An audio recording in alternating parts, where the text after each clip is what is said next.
সংসদে জালো, কোরআন ছাড়া অন্য কিছু, লিল্লাহে তাকবীর, নারায়ে তাকবীর। শয়তানের আবাদত এই এলাকায় নাই, ঠিক কিনা বলেন? কারণ আল্লাহর নাম যেখানে হয় সেখানে শয়তান থাকতে পারে, তবে মানুষ শয়তান আসে দোকানপাটের মধ্যে বসে বলতেছে হুজুররা নাকি এখন আবার রাজনীতি করে। আছে না নাই এই গ্রুপ? কোরআনের মধ্যে রাজনীতি আছে না নাই? আছে, সত্যিই আছে। কোরআনের মধ্যে সব আছে, নামাজ আছে, রোজা আছে, হজ আছে, যাকাত আছে, এগুলো সবাই মানতে চায়। এক প্রকার লোক আছে তারা কোরআনের রাজনীতি মানতে চায় না, ঠিক কিনা বলেন?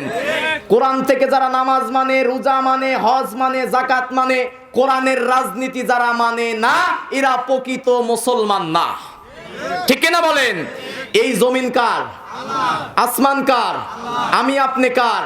তাহলে জমিন যার, আইন চলবে তার, এই কথা যারা মানতে চায় না তাদের আল্লাহর জমিনে থাকার কোনো অধিকার থাকে না, ঠিক কিনা বলেন? বেটা মুসলমান দাবি করো, 54 বছরে দেশে ইসলাম কায়েম হয় না, পরিচয় দেয় আমি বাম দল করি, অমুক দল করি। যে দলের কর্মসূচির মধ্যে মানুষের তৈরি করা নিয়ম নীতি থাকে, যে দলের কর্মসূচির মধ্যে কোরআন আর ইসলাম থাকে না, ও দল কোনো মুসলমান করতে পারে না। মুসলমানের দল হবে ইসলাম, ঠিক কিনা বলেন? যে দলের কর্মসূচির মধ্যে থাকবে কোরআন, যে দলের মধ্যে থাকবে নামাজ, যে দলের মধ্যে থাকবে ইসলাম, সেই দল করবে মুসলমান, ঠিক কিনা বলেন? আল্লাহর নাম সালাম, তিনি দিয়েছে ইসলাম, যারা মানবে তারা মুসলমান, যারা ইসলাম আর কোরআন মানে না, নামে মুসলমান হলেও আল্লাহর দপ্তরের খাতায়, মুসলমানের খাতায় তাদের নাম নাই, ঠিক কিনা বলেন? যারা ফাঁকে বসে থাকে বলে যে হুজুররা রাজনীতি করে, কোরআন থেকে দলিল নেন, সূরা নাহালের 89 নম্বর আয়াত। আল্লাহ রাব্বুল আলামিন বলেন, ওয়ানাজ্জালনা আলাইকাল কিতাবা তিবয়ানাল লিকুল্লি শাই ওয়া হুদাও ওয়া রাহমাতাও ওয়া বুশরা লিল মুসলিমিন।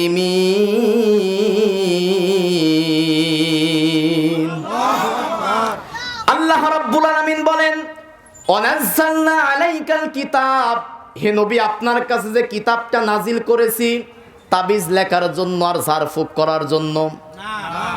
কোরআন এসেছে, বৌমার নাকফুল হারিয়ে গেছে, বাড়ি থেকে মোবাইল হারিয়ে গেছে, হুজুরের কাছে আসে, হুজুর একটু চাইল পড়া দেন, চোর খুঁজে বের করব। কোরআন কি চাইল পড়ার জন্য আসছে নাকি?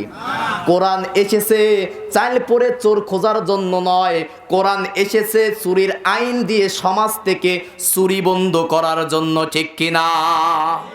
কিন্তু চোরেরা এই কোরআনের বিধান চাইবে না, কারণ চোরের বিধান যদি এই সমাজে কায়েম হয়, চোর যারা একটারও হাত থাকবে না, ঠিক কিনা বলেন?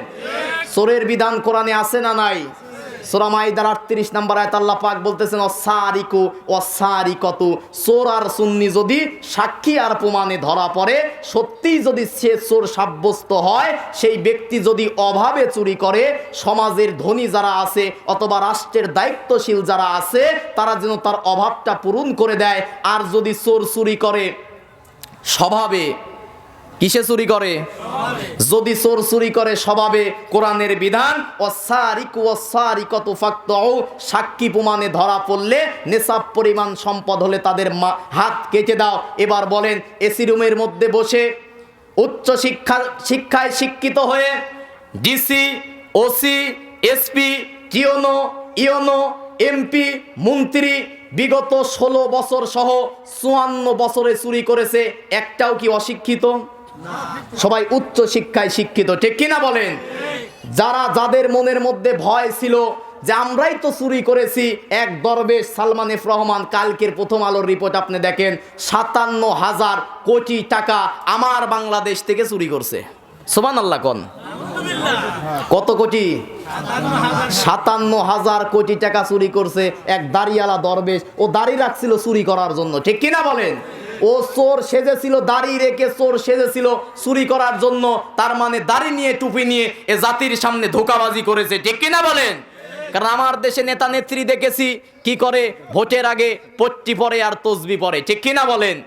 এরপরে বলে যে আমরা ক্ষমতায় আসলে এই করব সেই করব, ক্ষমতায় যাওয়ার পরে আগে একটা একটা করে আলেম ধরেছিল, ঠিক কিনা বলেন?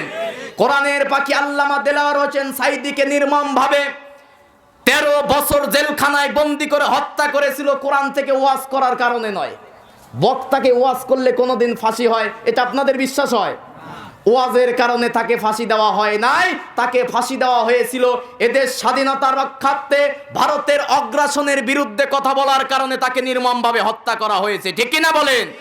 ভারতের দাদা বাবুদের বুদ্ধিতেই মতিউর রহমান নিজামীকে, কাদের মোল্লাকে মিথ্যা তকমা লাগিয়ে জাতির শ্রেষ্ঠ সন্তানগুলোকে ফাঁসির কাস্টে ঝুলিয়ে নির্মমভাবে হত্যা করেছে, ঠিক কিনা বলেন?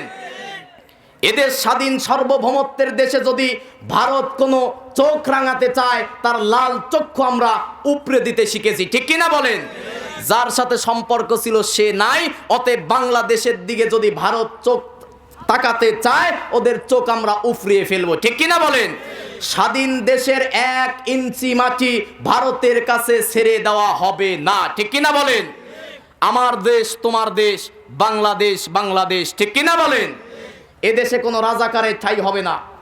এতদিন 16 বছরে গেম খেলছে, দাবার গেম, রাজাকার রাজাকার জঙ্গি জঙ্গি খেলে পাকিস্তানের দালাল বলে বলে নির্মমভাবে আলেমদেরকে হত্যা করেছে। ঠিক বেঠিক কিছু কোন মিথ্যা কথা বলতেছি? প্রতি রাতে বলি মিথ্যা কথা বললে দেশে ওয়াজ চলে? মিথ্যা কথা। 16 বছরে হুজুরদেরকে বলেছে পাকিস্তানি রাজাকার। কিসের রাজাকার?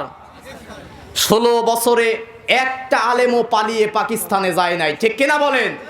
কিন্তু 45 মিনিটের ব্যবধানে যারা ভারতে পালিয়ে গেছে তারা প্রমাণ করে দিয়েছে এদেশের আলেমরা পাকিস্তানের রাজাকার নয়, বরং সেই ছিল ভারতের দালাল, সেই ছিল ভারতের সেবাদাস, সেই ছিল ভারতের কাছে বাংলাদেশকে বিক্রি করার চক্রান্ত করেছিল। অতএব স্বাধীন দেশ, এদেশ স্বাধীনই থাকবে, ভারতের বুদ্ধিতে আমার দেশ চলবে না, ঠিক কিনা বলেন? আসেন সেদিকেই যাব, পররাষ্ট্রনীতি কথা বলবো ইনশাল্লাহ। জায়গায় জায়গায় বলতে হবে, আগে কিছু ওয়াজ করছি প্যান্ডেলে, কিছু করছি অ্যাঙ্গেলে, এখন সব হবে ওপেন প্যান্ডেলে, ঠিক কিনা বলেন? আর কোনো ভয় আছে? আমার জীবন আমার মরণ সব কার জন্য? এগুলো বললে অনেকে মনে করে মনে হয় এটা জামাত ইসলামের কথা, মনে হয় এটা শিবিরের কথা। ওই 16 বছরে কত মঞ্চে থেকে বলছে হুজুর মনে হয় শিবির করে। কোরআনের কথা বললে যদি শিবির করা হয়, ওই শিবিরই তো ভালো, ঠিক কিনা বলেন? আমরা জামাত বুঝি না, হেফাজত বুঝি না, অন্য কোনো দল বুঝি না। এটা মুসলমানের দেশে, এদেশের মুসলমান কোরআন নিয়ে জীবন যাপন করতে চায়, নিরাপত্তার সাথে জীবন যাপন করতে চায়, আগামীর সংসদে কোরআন দেখতে চায়। এতে কোনো দল মত থাকতে পারে না, ঠিক কিনা বলেন? মুসলমানের সংবিধান হবে আল্লাহর কোরআন, ঠিক কিনা? আল্লাহ রাব্বুল আলামিন বলেন, ওয়ানাজ্জালনা আলাইকাল কিতাবা তিবয়ানাল লিকুল্লি শাই ওয়া হুদাও ওয়া রাহমাতাও ওয়া বুশরা লিল মুসলিমিন। জোরে বলি আল্লাহু আকবার। আল্লাহ রাব্বুল আলামিন বলেন, ওয়ানাজ্জালনা আলাইকাল কিতাব, হে নবী আপনার কাছে যে কিতাবটা নাজিল করেছি, মা ফাররাতনা ফিল কিতাব, এই কিতাবের মধ্যে আমি আল্লাহ রাব্বুল আলামিন এমন কোনো ছোট বিষয় নাই, এমন কোনো বড় বিষয় নাই যেটা আমি আল্লাহ রাব্বুল আলামিন কোরআনের মধ্যে বিস্তারিত বর্ণনা করি নাই। বলি সুবহানাল্লাহ। এমন কোনো ছোট বিষয় নাই। মানুষের চলতে যা দরকার কোরআনে আছে না নাই? মানুষ চলতে গেলে ব্যবসা বাণিজ্য করার দরকার আছে না নাই? মানুষ চলতে গেলে অর্থনীতি আছে না নাই? মানুষের জীবনে ইমামতি আছে না নাই? মানুষের জীবনে রাজনীতি আছে না নাই? মানুষের জীবনে পররাষ্ট্রনীতি আছে না নাই? এক কথায় মানুষের জীবন চলতে যা দরকার সব আল্লাহ পাক কোরআনের মধ্যে বিস্তারিত বর্ণনা করেছে। বলি সুবহানাল্লাহ। আল্লাহ রাব্বুল আলামিন সূরা ফুরকানের 33 নম্বর আয়াতের মধ্যে বলেন, ওয়ালা ইয়াতুনাকা বিমাসালিন ইল্লা জিনাকা বিল হাক্কি ওয়া আহসানা তাফসীরা। জোরে বলি আল্লাহু আকবার। আপনাদের কি খারাপ লাগতেছে?